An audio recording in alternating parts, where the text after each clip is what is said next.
The scent of rain-soaked earth and old stone clung to Ayla like a second skin. It was the smell of Blackwood Keep, a fortress carved from the heart of a mountain, and it was the smell of her new life. A life she hadn't chosen, but one that had been chosen for her by the desperation of her family. She clutched the rough-spun cloth of her servant's tunic, her knuckles white.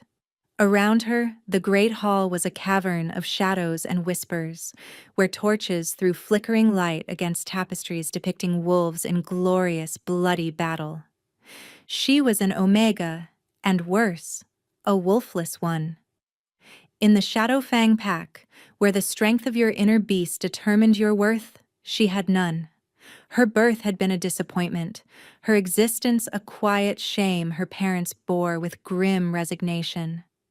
While her sister Bryony had shifted at 13 into a sleek, powerful gray wolf, Ayla had remained stubbornly, painfully human. She was a flaw in the bloodline, a broken thing. "Stand straight," her father had hissed before they'd pushed her through the gates. His eyes, usually distant, had been sharp with a frantic hope she didn't understand. "Do not speak unless spoken to. Do not look the Alpha in the eye. He is volatile." Volatile was a word used for a storm, for a cornered animal. For Lord Corvus, the Alpha of the Blackwood Dominion, it was an understatement. He was known as the Beast of Blackwood, a ruler so consumed by his own rage that he hadn't been seen in public for years. He ruled through his beta, a grim-faced wolf named Gideon, and through fear. Whispers said his wolf was a feral monster, that it had devoured his parents, that it drove him to madness in the dark of the moon.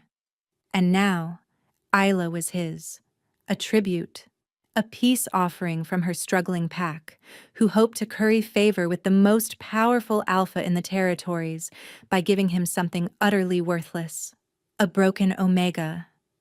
The irony was a bitter stone in her throat. Gideon strode into the hall, his presence silencing the murmurs of the other household staff. He was tall and broad, with a scar that cut through one eyebrow, giving him a permanent scowl. His eyes scanned the line of new tributes, a baker's son, a weaver's daughter, and her. His gaze lingered on Ayla, a flicker of something she couldn't name in their depths. Pity? Contempt? "You," he said, his voice a low rumble. He pointed a thick finger at her. "The wolfless one from Shadowfang." Ayla flinched but held her ground, her heart hammering against her ribs. She gave a short, jerky nod. "Lord Corvus has a specific need," Gideon continued, his eyes cold. "His personal wing is to be attended." The last servant failed to follow instructions. The threat was unspoken but hung heavy in the air. Failed servants at Blackwood Keep were never seen again. A wave of terror, cold and sharp, washed over her. The Alpha's personal wing, the beast's own lair.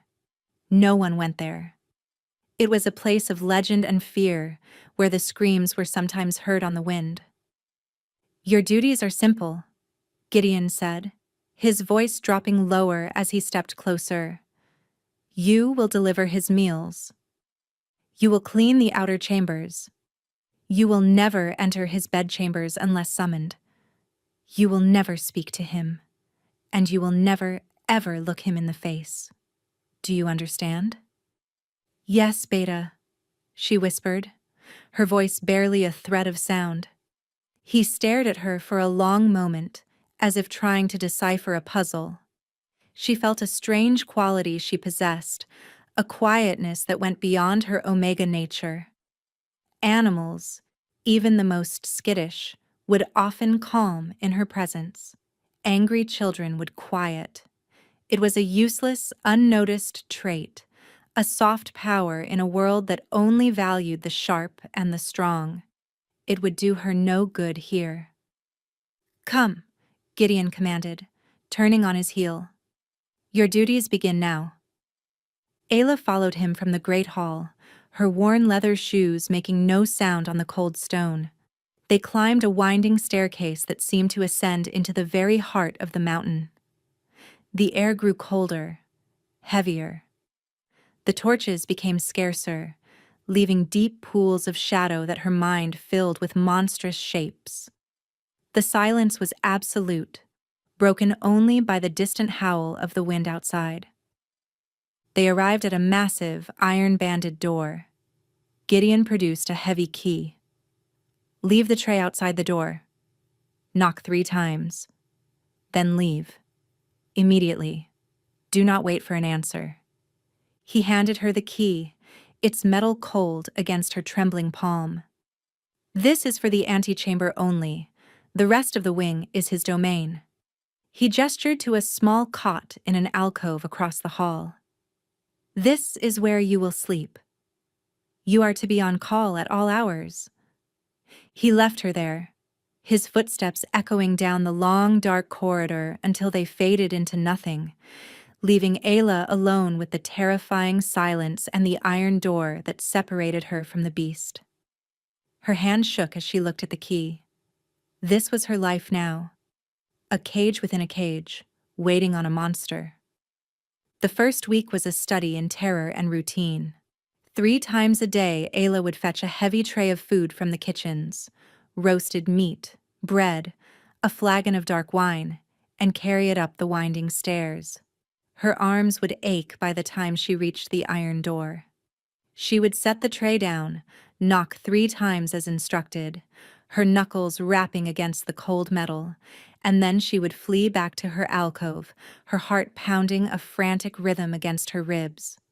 She never heard a sound from within. No footsteps, no voice. The tray would be gone when she returned later, the plates wiped clean, the flagon empty. It was as if a ghost lived in the Alpha's wing, a phantom of immense appetite and silent rage.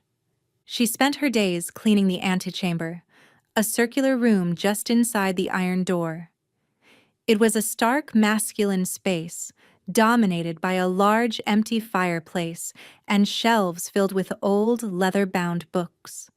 Dust motes danced in the thin shafts of light that pierced the gloom from a high, narrow window. There was a faint scent in the air, something wild and musky, like pine needles and ozone after a lightning strike. It was the scent of him, the Alpha. It was potent, and it made the fine hairs on her arms stand on end. Sometimes, when she was dusting the books, she would run her fingers over the cracked leather spines. They were tales of old heroes, of forgotten magic, of worlds beyond their grim mountains. She wondered if he read them, this beast of an Alpha. The thought was so incongruous it was almost laughable. One night, a storm broke over the keep. Wind howled through the corridors like a grieving spirit, and rain lashed against the stone. Ayla lay on her cot, pulling her thin blanket tighter, when a sound ripped through the night that was not the storm. It was a roar, a sound of pure, unadulterated agony. It came from behind the iron door, a guttural, soul-shattering cry that was half man, half beast. It was followed by the crash of splintering wood and the shriek of metal. Ayla shot upright, her body rigid with fear. The sounds of destruction continued, a terrible, violent symphony of rage and pain. She could hear him, panting and snarling, his voice a low, wretched growl. He was in there, fighting something, fighting himself. Every instinct screamed at her to run, to hide, to make herself small and disappear. But beneath the terror, a strange and unwelcome emotion stirred, a pang of empathy. The sounds were not just monstrous, they were desperate. It was the sound of a creature caught in a trap, tearing itself apart to get free. The noise eventually subsided, replaced by a ragged, exhausted silence. Ayla didn't sleep for the rest of the night. She sat huddled on her cot, staring at the door, her mind replaying that terrible broken roar. The next morning she approached the door with more dread than ever. She set down the breakfast tray, her hands trembling so badly that the cutlery rattled on the plate. As she raised her hand to knock, she noticed something new. Deep gouges were scored into the thick oak of the door, as if massive claws had tried to tear their way out. A cold dread washed over her. She knocked and scurried back to her alcove, her heart in her throat. Hours passed. The tray remained untouched. Lunchtime came and went. The breakfast tray still sat there, cold and forgotten. This was a breach of the fragile routine, and it terrified her. What if he was dead? Or worse, what if he was lying in wait, his madness having finally consumed him? Gideon's words echoed in her mind. Do not wait for an answer. Never enter unless summoned. But the silence was more frightening than the rage. Hesitantly, she crept back to the door. She pressed her ear against the cold wood, listening. Nothing. Just the oppressive, heavy silence. Taking a breath that felt like swallowing broken glass, she did the one thing she was forbidden to do. She used the key. It scraped loudly in the lock. With a click that sounded like a death knell, the lock turned. She pushed the heavy door open a crack and peered inside. The antechamber was destroyed. A heavy oak table was smashed to splinters. Books were torn from the shelves, their pages scattered like fallen leaves. And in the center of the room, amidst the wreckage, lay the Alpha. Lord Corvus was on his side, facing away from her. He was a large man, even collapsed on the floor. He wore simple black breeches and a torn tunic, his back broad and corded with muscle. His dark hair was matted with sweat. He was utterly still. She saw the faint rise and fall of his back. He was breathing. He was alive. And then she saw the wound. A deep, vicious gash ran along his ribs, welling with dark blood that stained the stone floor beneath him.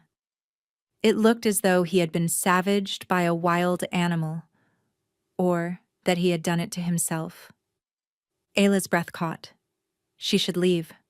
Close the door. Pretend she'd seen nothing. But she couldn't. The sight of him, so powerful yet so broken, resonated with a pain she understood all too well. Quietly, she slipped inside, letting the door click softly shut behind her. The air was thick with the scent of his blood and his wild primal musk. It should have sent her running, but instead, it drew her in. She knelt a few feet away from him, her heart a frantic bird in her chest. "My lord?" she whispered, her voice trembling. He didn't move. She crept closer, her eyes fixed on the ragged wound. It was deep, too deep. Without aid, it would fester. Slowly, as if approaching a wounded wolf, she reached out a tentative hand. She didn't touch him, not yet. She just held her hand over the wound, her mind strangely calm amidst the chaos. And then, something shifted in the air. A low groan escaped his lips. His body, which had been tense even in unconsciousness, seemed to relax just a fraction.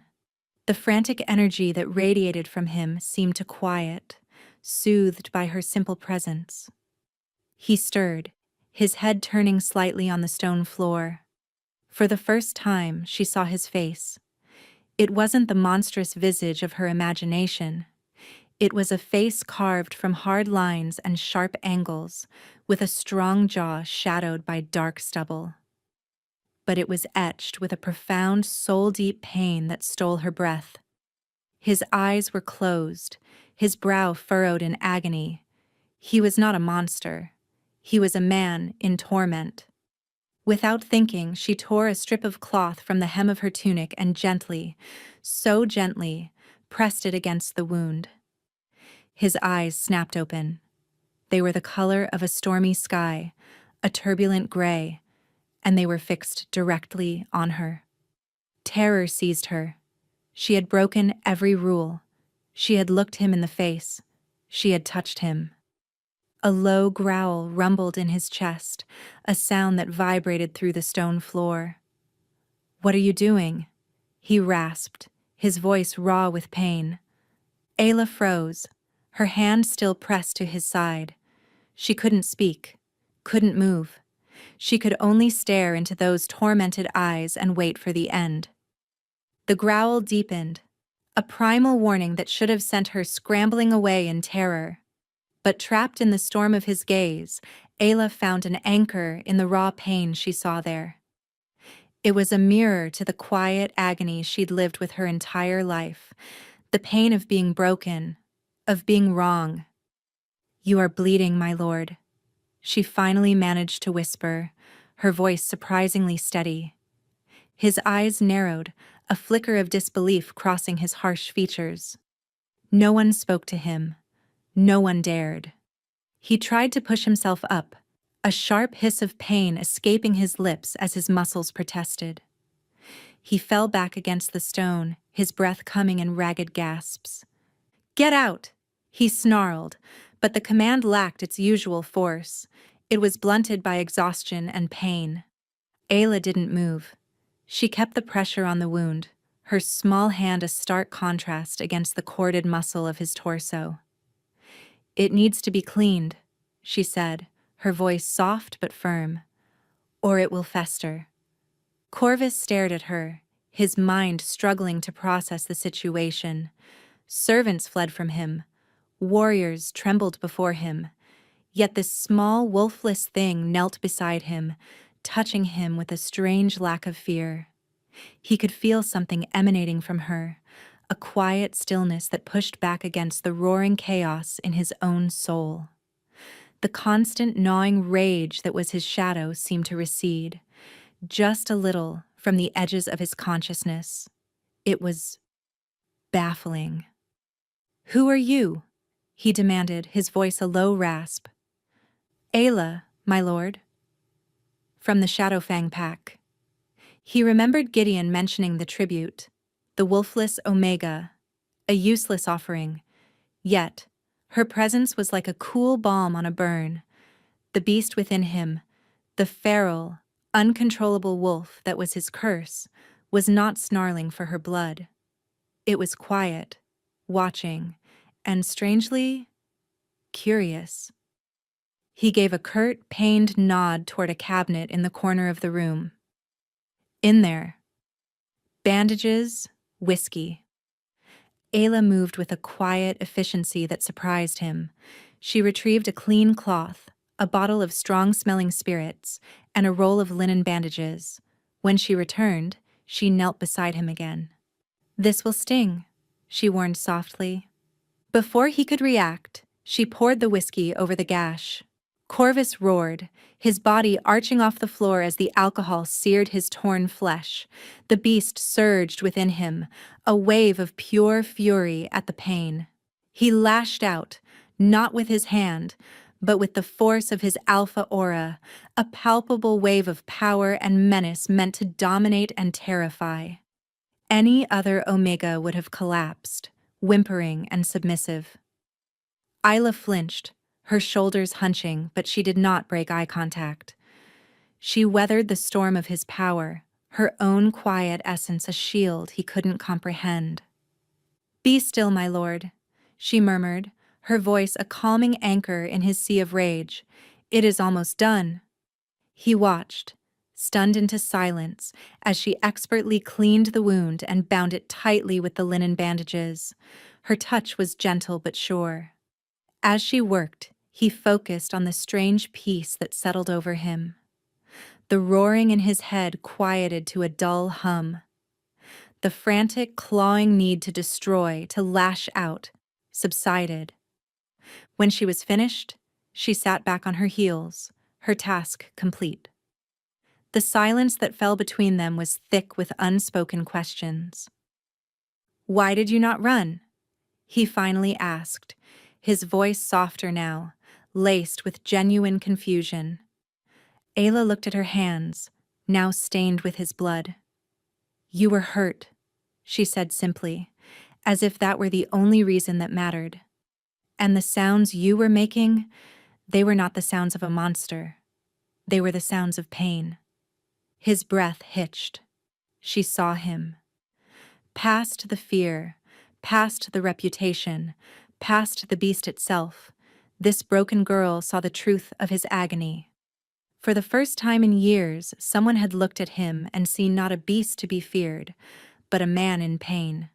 The realization struck him with the force of a physical blow. "Leave me," he commanded. But the words were a shield, not a weapon. He needed to be alone to process this strange, unnerving turn of events. Ayla stood, bowed her head, and walked to the door. Before she left, she turned back. "The food is outside, my lord.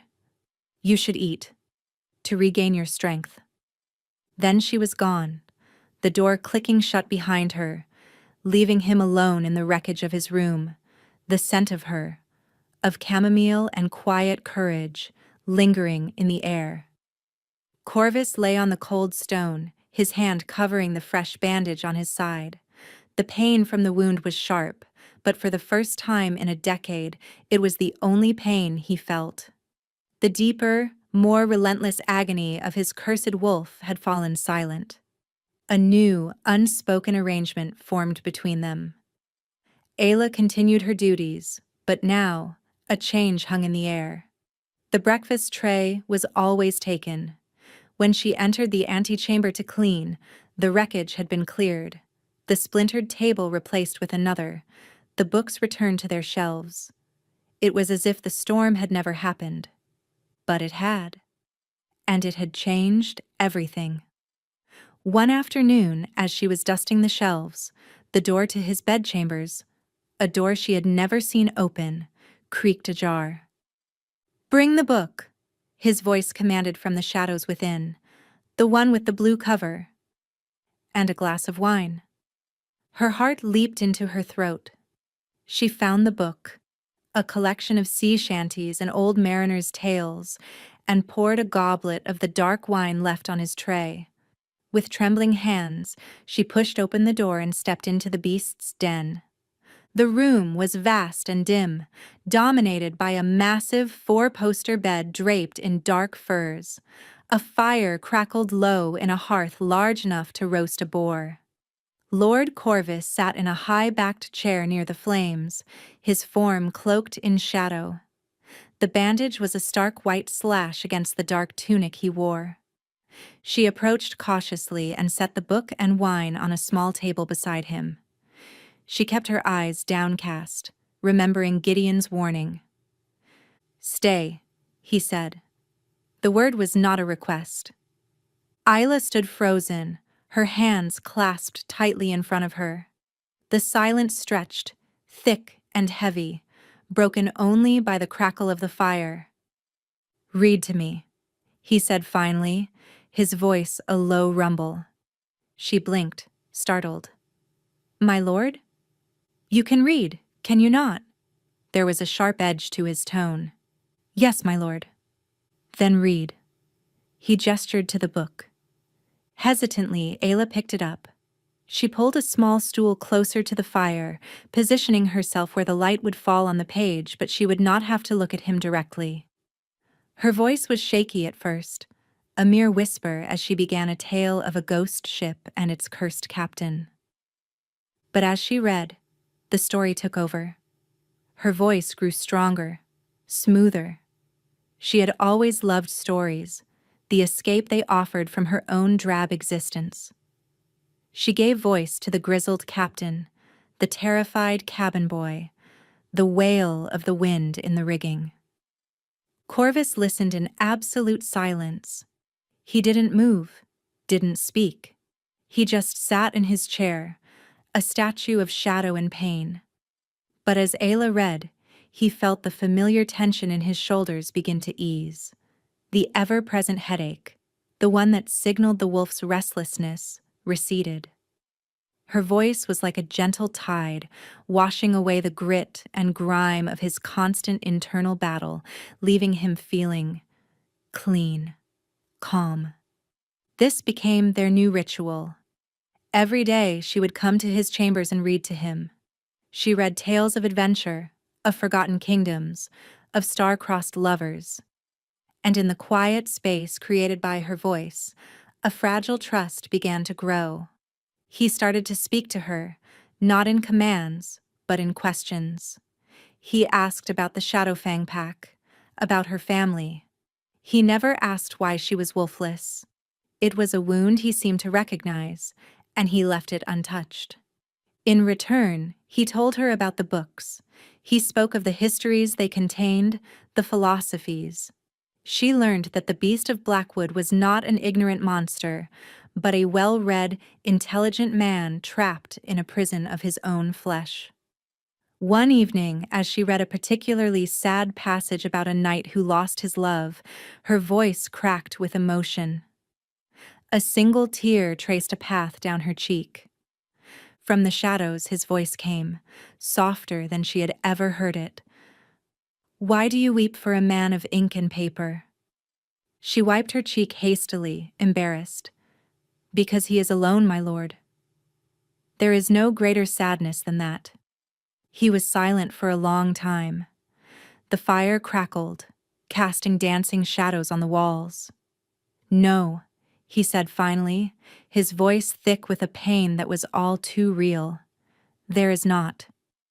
In that moment, the distance between them, Alpha and Omega, master and servant, seemed to vanish, leaving only two lonely souls sitting by a fire. Their fragile peace, however, was not to go unnoticed. Gideon, the ever-watchful Beta, saw the change. He saw the untouched wine flagons, the way the Alpha's rages seemed to have ceased. And he saw the wolfless Omega, who now spent hours closeted with their feared lord. He watched her with a mixture of suspicion and grudging respect. But there was another who watched with far more malevolent eyes. Lord Malachi, Corvus's uncle, was a man carved from ambition and cruelty. He had been waiting for years for his nephew's curse to finally consume him, leaving the seat of power vacant. He saw Ayla not as a servant, but as an obstacle, a complication that was somehow propping up his nephew's failing sanity. He saw her in the corridor one day, carrying a tray toward the Alpha's wing. He stepped out from an alcove, blocking her path. "The little Omega," he said, his voice a silken sneer. His eyes, cold and reptilian, raked over her. "I hear you've become the Alpha's new pet. Does he have you warming his bed as well as reading his stories?" Ayla paled, clutching the tray tighter. "I am his servant, Lord Malachi. Nothing more." "Do not play coy with me, girl," he hissed, stepping closer. He was a large man, almost as tall as Corvus, but he lacked the Alpha's raw power, replacing it with a cultivated menace. "My nephew is weak. A broken leader clinging to power. Whatever trick you are using to soothe him, it will fail. And when it does, I will be the one in charge. And I do not keep broken pets." He reached out and stroked a finger down her cheek, his touch slimy and cold. Ayla flinched back as if burned. "Stay away from him," Malachi warned, his voice a low threat. "Or you will have an accident. The stairs in this keep are very steep." He smiled, a chilling, humorless expression, and then swept past her down the corridor. Ayla stood trembling, the scent of his malice clinging to her like soot. The fragile peace she had found was a lie. This keep was a viper's nest, and she was standing right in the middle of it. Malachi's threat lingered in Ayla's mind, a cold poison that seeped into the quiet moments she spent with Corvus. She became jumpy, seeing shadows in every corner, flinching at every unexpected sound. Corvus, preternaturally sensitive to the emotional state of those near him, noticed immediately. "You are afraid," he stated one evening, his voice cutting through the stories she was reading. She had stumbled over the same sentence 3 times. Ayla's head snapped up. "No, my lord." "Do not lie to me," he growled, a hint of the old menace returning to his tone. He stood up from his chair and walked out of the shadows, into the full light of the fire. It was the first time she had seen him stand so close, so clearly. He was immense, a creature of raw power and coiled tension, yet the pain was ever present in his stormy gray eyes. What has happened? She couldn't bring herself to speak of Malachi, to draw the Alpha's wrath down on his own kin. It would only cause more strife. It is nothing, my lord. I am unused to the keep. His eyes narrowed. He knew she was lying, but for some reason, he let it go. Instead, he did something that shocked her to her core. He reached out, his large, calloused hand gently taking the book from her trembling fingers. His knuckles brushed against hers, and a jolt, like lightning, shot up her arm. It was the mate pull, faint, nascent, but unmistakable. A dizzying, terrifying recognition that shook her soul. Her breath hitched. Corvus felt it too. A sudden, overwhelming wave of possessiveness and a desperate, aching need. It was a feeling he had suppressed for years, a bond he could never allow. To chain a mate to his cursed existence would be the ultimate cruelty. He snatched his hand back as if burned, his expression turning to one of self-loathing. He turned away from her abruptly, stalking over to the narrow window that looked out over the sheer cliff face. "The curse," he said, his voice tight and strained. "It is a bloodline affliction. Passed down from my grandfather. The alpha wolf of our line is too strong, too primal. It cannot be contained by a mere man. It grows in power with each generation, driving its host to madness before finally consuming him. My father succumbed to it. He killed my mother before turning his claws on himself." The confession fell into the silent room, heavy and horrifying. Isla stared at his broad back, her own fear forgotten, replaced by a wave of profound sorrow for him. All the stories, all the whispers, they were a pale imitation of the horrific truth. "It is a constant battle," he continued, his voice raw. "A war inside my own head. The beast wants control. It wants to hunt, to kill, to rut. It craves violence, and I spend every waking moment holding it at bay." He slammed his fist against the cold stone of the wall, the impact echoing like a gunshot. "Your presence. It quiets the beast. I do not understand it. It is a weakness, a dependency I cannot afford." Ayla found her voice, a soft counterpoint to his anguish. "It is not a weakness to find peace, my lord." He whirled around, his eyes blazing with a desperate fire. "Peace? There is no peace for me. There is only the briefest of ceasefires before the next assault. And Malachi knows it. He circles like a vulture, waiting for me to fall." The mention of his uncle's name made her flinch, a reaction that did not go unnoticed. Corvus's eyes sharpened, the pieces clicking into place.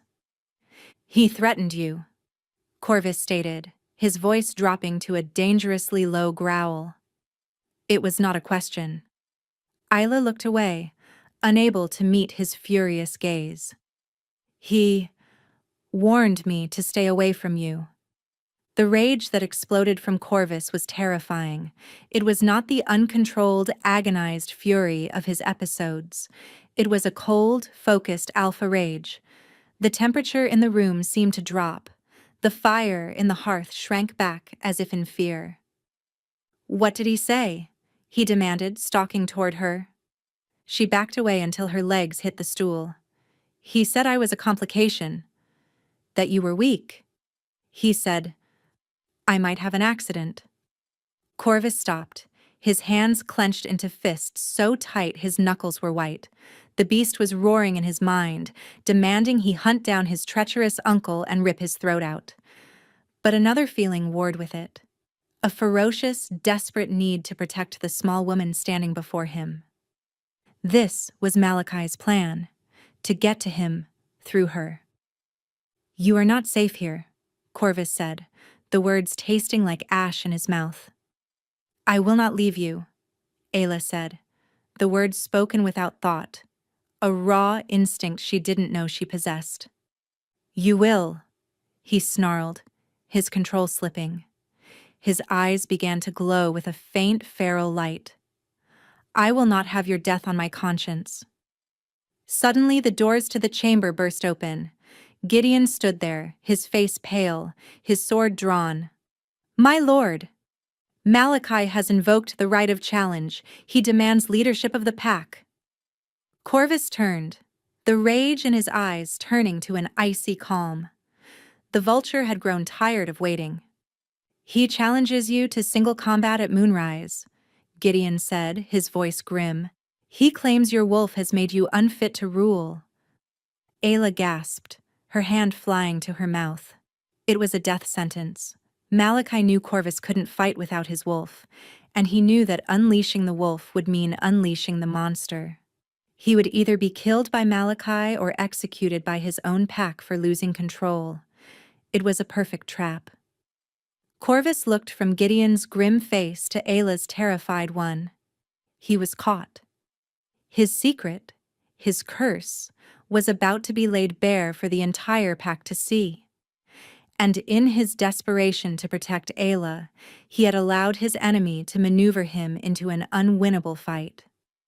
The keep, which had been his prison, was now to become his execution ground. The dueling circle was a ring of ancient blackened stone set in the center of the keep's main courtyard. Torches hissed in the cold night air, casting long, dancing shadows. The entire Blackwood pack was gathered, their faces a mixture of grim curiosity and fear. They had not seen their alpha in years, and the whispers of his madness were about to be put to the test.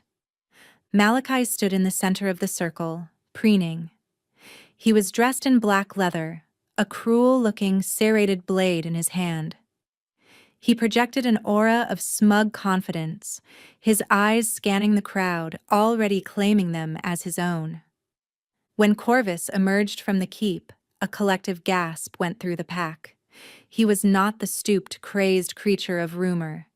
He was their alpha, tall and powerful, his presence a palpable force that demanded respect. He wore no armor, only simple breeches and a tunic, a heavy broadsword held loosely in one hand. But those closest could see the strain in his face, the tight line of his jaw, the unnatural control in his movements. Ayla watched from a balcony overlooking the courtyard, her hands gripping the cold stone railing. Gideon stood beside her, his expression grim. "He cannot win," she whispered, her voice choked with despair. "Malachi will force the shift." "I know," Gideon rumbled, his eyes fixed on his alpha. "But he will not forfeit. It is not in his nature." The duel began. It was a brutal, clanging affair. Malachi was skilled, but Corvus was a true warrior. He fought with a contained, desperate efficiency, his movements precise and deadly. He parried Malachi's attacks, his broadsword a blur of silver in the torchlight. But he never pressed an advantage. He was fighting defensively, conserving every ounce of his energy, every shred of his control. "Is this the mighty beast of Blackwood?" Malachi taunted, his blade ringing against Corvus's. "Or a frightened cub hiding from his own shadow?" Corvus didn't answer. His teeth gritted, sweat beading on his brow. He could feel the beast clawing at the inside of his skull, roaring for release. The clang of steel, the scent of blood from a shallow cut on his arm, the bloodlust of the crowd. It was all fuel for the fire he fought to contain. Malachi laughed, a harsh, ugly sound. "They say you killed your own mother. Did she see the monster in your eyes before you ripped her apart?" That was the breaking point. The insult, so close to the horrific truth, shattered Corvus's concentration. A guttural roar ripped from his throat, a sound that was not entirely human. He surged forward, his sword forgotten, his movements becoming jerky, inhuman. His body began to contort. His shoulders broadened, bones cracking and reshaping under his skin. Dark fur sprouted along his arms and his fingers elongated into vicious black claws. It was not the clean, swift transformation of a normal shifter. It was a grotesque, agonizing metamorphosis, a horrifying blend of man and monster. The pack recoiled in horror. This was not the noble wolf of an alpha. This was a nightmare given flesh. Malachi's face split into a triumphant grin. This was what he had wanted, to expose the monster for all to see. Corvus fell to his knees, clutching his head, fighting the transformation. He was losing. The beast was winning. He could feel his consciousness slipping away, being replaced by a red tide of pure, feral rage. He had a choice. Let the beast take over, kill his uncle and be put down like a rabid dog, or pull back. Let Malachi kill him and die as a man. From the balcony, Ayla watched, her heart shattering. She saw the choice in his agonized eyes. He was going to let himself be killed. In that moment, something inside her broke. Not her spirit, but her fear. All the rules, all the warnings, all the reasons she should stay small and silent, they burned away in a sudden, fierce blaze of love. "No," she whispered. Before Gideon could react, she turned and fled from the balcony, running down the stone steps, her feet flying. She burst through the crowd of stunned wolves, who parted before her like a wave. She didn't stop until she was at the edge of the dueling circle. "Ayla, no!" Gideon's voice bellowed from behind her, but it was too late. She stepped over the ring of ancient stones, into the sacred space of combat. The world seemed to fall silent. Malachi stared at her, his triumph turning to disbelief. Corvus, his transformation half complete, his face a twisted mask of man and wolf, looked up. His glowing feral eyes fixed on her. A low, dangerous snarl rumbled in his chest. The beast saw her not as a woman, but as prey. "Get back, you little fool!" Malachi shrieked. "It will kill you." But Ayla only had eyes for Corvus. She walked toward him, her steps slow and steady, her heart pounding but her purpose clear. The monster before her was in agony, and she was the only one who could reach the man inside. "Corvus," she said, her voice clear and calm in the stunned silence. The beast snarled, taking a lurching step toward her, claws extended. She didn't flinch. She kept walking until she was standing directly in front of him. She reached out her hands, not in a defensive posture, but in an offering. She placed her palms flat against the hot, fur-covered expanse of his chest. "I am here," she whispered, her voice for him alone. "I am not afraid."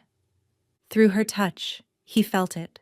Not magic, not a spell, but something far more powerful, her unwavering calm, her absolute acceptance. She was touching the monster, and she was not recoiling. "You are not a monster," she said, her eyes boring into his, searching for the man she knew. "You are my alpha. You are my mate." The last word was a breath, a hope, a declaration. And it struck the beast with the force of a physical blow.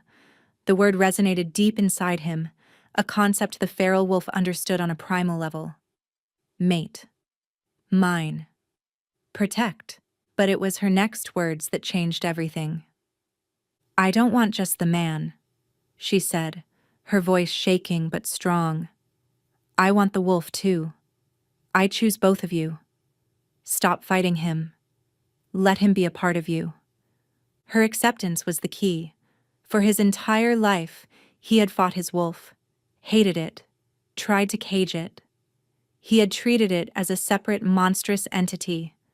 But she was telling him to embrace it, to integrate. A new wave of transformation racked his body, but this one was different.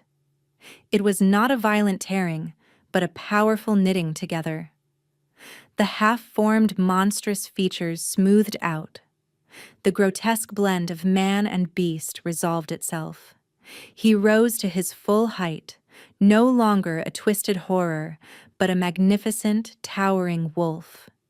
He was larger than any wolf the pack had ever seen, his fur the color of midnight, his eyes the same stormy gray they were in his human form, but now filled with a terrifying, controlled intelligence. He was no longer a feral beast. He was the true alpha, man and wolf united, whole for the first time in his life. He turned his massive head and looked at Malachi. The triumphant sneer on his uncle's face had been replaced by stark, abject terror. The great wolf let out a howl. It was not a cry of pain or rage, but a declaration of power, of dominance, of victory. It echoed off the stones of the keep, a promise of a new era. Then, with a speed that was almost too fast to see, he lunged. The fight, if it could be called that, was over in seconds. The great black wolf that was Corvus moved with a fluid, lethal grace. He didn't savage Malachi. He didn't rip and tear like the feral beast would have. Instead, he disarmed him with a snap of his powerful jaws, sending the serrated blade skittering across the stones. He pinned his uncle to the ground with one massive paw on his chest, the pressure immense, cracking ribs. Malachi whimpered, his bravado gone, replaced by the pathetic terror of a cornered rat. The wolf leaned down, its hot breath ghosting over Malachi's face, its intelligent gray eyes boring into his. A low growl rumbled in its chest, a promise of death held in check by a powerful will. The message was clear. I could kill you. I choose not to. Corvus held him there for a long, silent moment, asserting his dominance not through bloodshed, but through absolute control. He had defeated his inner demon and his external foe in the same breath. Then he stepped back, releasing his uncle. Malachi scrambled away on his hands and knees, choking for breath, his gaze filled with disbelief and fear. The wolf turned his attention back to Ayla. She stood where she had been, her hands clasped at her heart, tears streaming down her face. They were not tears of fear, but of relief and overwhelming love. He walked toward her, his movements slow and deliberate. The gathered pack held its breath, unsure what would happen next. He stopped before her, his massive head level with her own. He was a creature of immense power, capable of snapping her in two with a single bite. But his stormy eyes were filled with a raw, profound emotion that stole her breath. Gratitude, wonder, love. Gently, he nudged her hand with his wet nose. Then he lowered his head and licked the tear tracks from her cheek with his rough tongue. It was a gesture of such profound tenderness from such a formidable creature that a murmur went through the crowd. Then, before their astonished eyes, the great wolf began to shift back. The transformation was smooth, powerful, and clean. Where the monstrous wolf had stood, there was now Corvus, their alpha, naked and unmarked, his body radiating a power and confidence they had never seen before. He was no longer a man at war with himself. He was whole. He looked at Ayla, and the world fell away. There was only her. The wolfless Omega who had seen past the beast and saved the man. The mate who had not just accepted his broken parts, but had demanded them, making him complete. Ayla, he said, his voice thick with emotion. He stepped forward and pulled her into his arms, holding her tightly against him.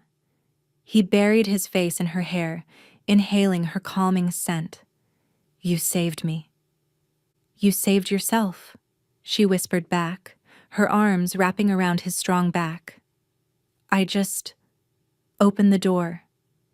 He pulled back just enough to look down at her, his gray eyes shining with an intensity that made her heart soar.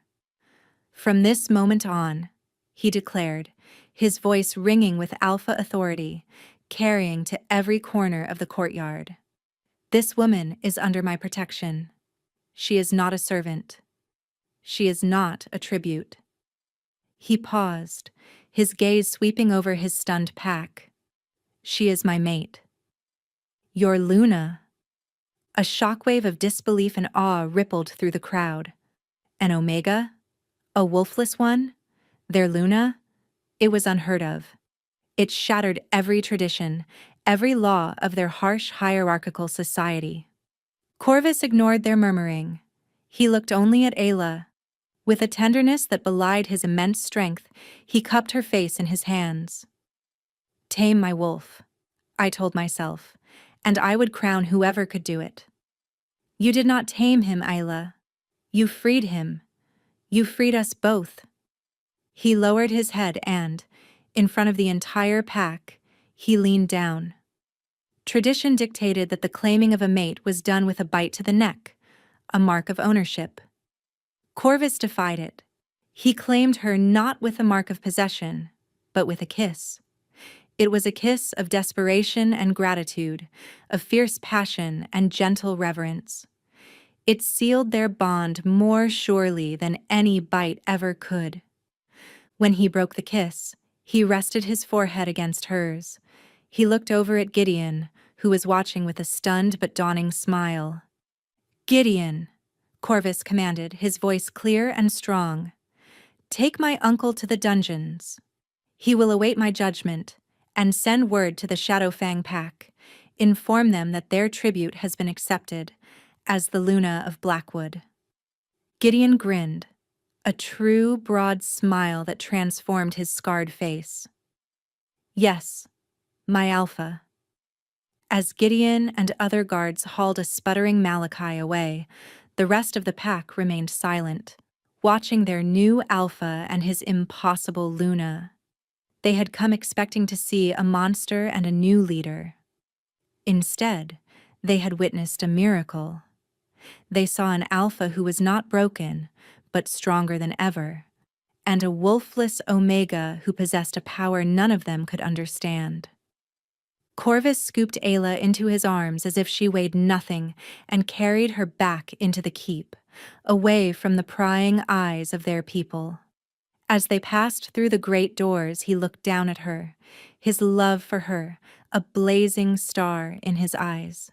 Their new beginning was here, forged in the heart of a storm, and he knew, with every fiber of his being, that with her by his side, they could build a new world from the ashes of the old. Chapter 8. The days that followed were a whirlwind of change.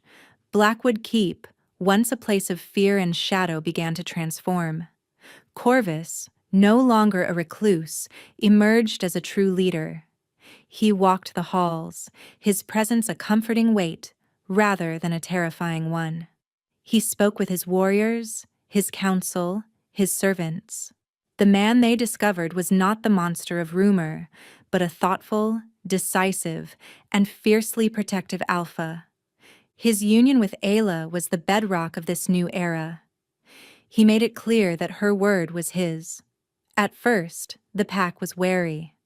An Omega Luna, and a wolfless one at that, was a difficult concept for a people who had valued physical strength above all else for centuries. But Ayla did not try to rule with an iron fist. That was not her way. Her strength was in her quiet empathy. She spent time in the kitchens, listening to the concerns of the staff. She visited the healers, learning their craft and offering her own calming presence to the sick and injured. She started a small library for the pack's children, reading them the same stories that had once soothed her alpha. Slowly, attitudes began to shift. The pack members saw how Corvus looked at her, with a reverence and love that was absolute. They saw how his wolf, now a constant, integrated part of him, would often manifest in his eyes when he watched her, a look of pure, protective adoration. They began to understand that her strength was not lesser, just different. It was the strength of a healer, a uniter, a peacemaker. It was the perfect balance to their alpha's formidable power. Isla's family was summoned from the Shadowfang pack. Her father and mother arrived, trembling with fear, expecting punishment for offering a defective tribute. Instead, they were greeted by their daughter, dressed not in servant's rags, but in the fine wool and soft leather of a Luna, standing beside the most powerful alpha in the territories.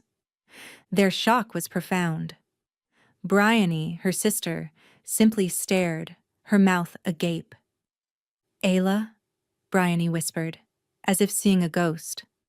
Ayla smiled, a genuine, happy smile. "It's good to see you, sister." Later, in private, Bryony grabbed her sister's hands. "How?"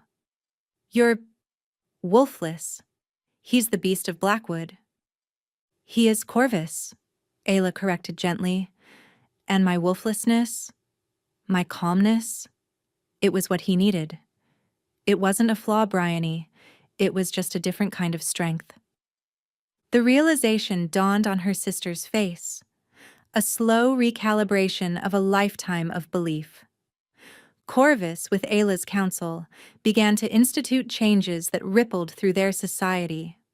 Omegas were given more rights and protections. Disputes were settled with mediation before combat.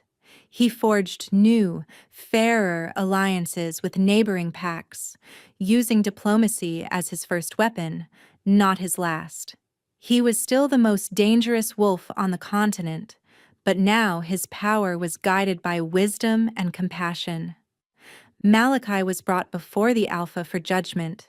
He was stripped of his title and his lands, but Corvus, remembering Ayla's belief in second chances, spared his life. He was exiled, banished to the barren lands to the north, a fate many considered worse than death. Their bond, the mate pull that had once been a terrifying spark, was now a roaring, comforting fire that warmed them both. They were rarely apart. Corvus found he was most at peace with her in his arms, her quiet presence a constant anchor for his powerful spirit. Ayla, who had spent her life feeling small and worthless, blossomed under his love and respect, finding a confidence she never knew she possessed. One night, they stood on the same balcony where she had watched him fight for his life. The moon was full and bright, bathing the mountains in silver light. "Do you ever miss it?" she asked softly, leaning her head against his shoulder. "The silence? The solitude?" Corvus wrapped his arms around her, pulling her back against his chest. He pressed a kiss to the top of her head. "That wasn't solitude, my love. It was a prison. I was the loneliest man in the world, surrounded by a pack I couldn't lead, trapped with a beast I couldn't control." He turned her in his arms to face him, his gray eyes soft in the moonlight. "You gave me back my life, Ayla. You gave me back myself."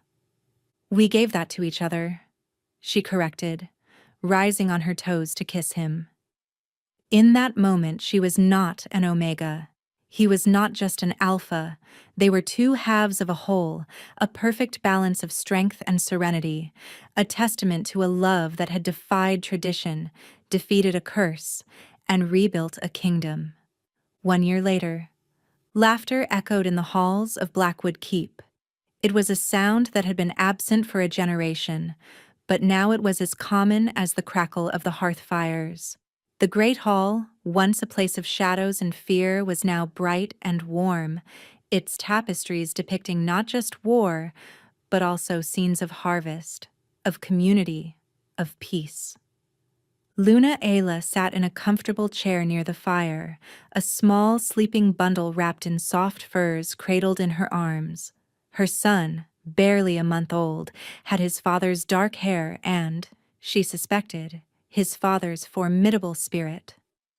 Across the room, Alpha Corvus was on the floor, wrestling playfully with a group of pack children. He shifted partially, his hands covered in soft, dark fur, his teeth blunted as he nipped gently at a giggling young boy. His wolf was no longer a weapon or a curse. It was a part of him, as natural as his own heartbeat, and the children adored him for it. He caught her eye from across the room, and his smile was a thing of pure, unadulterated joy. The pain that had once been etched so deeply into his features was gone, replaced by a profound peace that radiated from him. The Blackwood pack was thriving. Their alliance was the strongest in the territories, built not on fear but on respect. The old, cruel ways were fading, replaced by a new understanding that there were many kinds of strength. Omegas held positions on the council, and wolfless members of the pack, once shamed, were now valued for their unique skills and perspectives. It was Ayla's quiet revolution, and it had transformed their world. Later that evening, after their son was asleep in his cradle, Corvus led Ayla out to their balcony. The night was clear, the stars like scattered diamonds on black velvet. "A year ago," he murmured, wrapping his arms around her from behind, resting his chin on her shoulder. "I stood in the dueling circle below, ready to die." She leaned back into his embrace, her hand covering his. "And a year ago, I was a terrified servant who thought her life was over." He chuckled, a low, warm rumble in his chest. "We were quite the pair, weren't we?" He nuzzled her neck, his wolf purring in contentment. "Look what you've built, my love. A home, a family, a future." "We built it," she corrected softly. She turned in his arms, her love for him shining in her eyes. They used to laugh at the poor Omega servant. The broken, wolfless thing.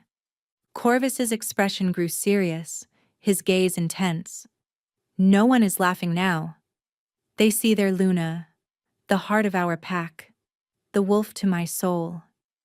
He lowered his head and kissed her, a slow, deep kiss filled with the comfortable passion of a love that was both a wild storm and a safe harbor.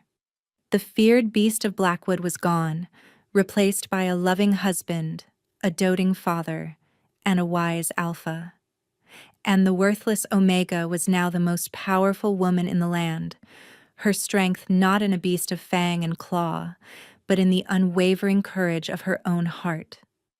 Together, they had found their happily ever after, not in a fairy tale, but in the home they had built in each other's arms.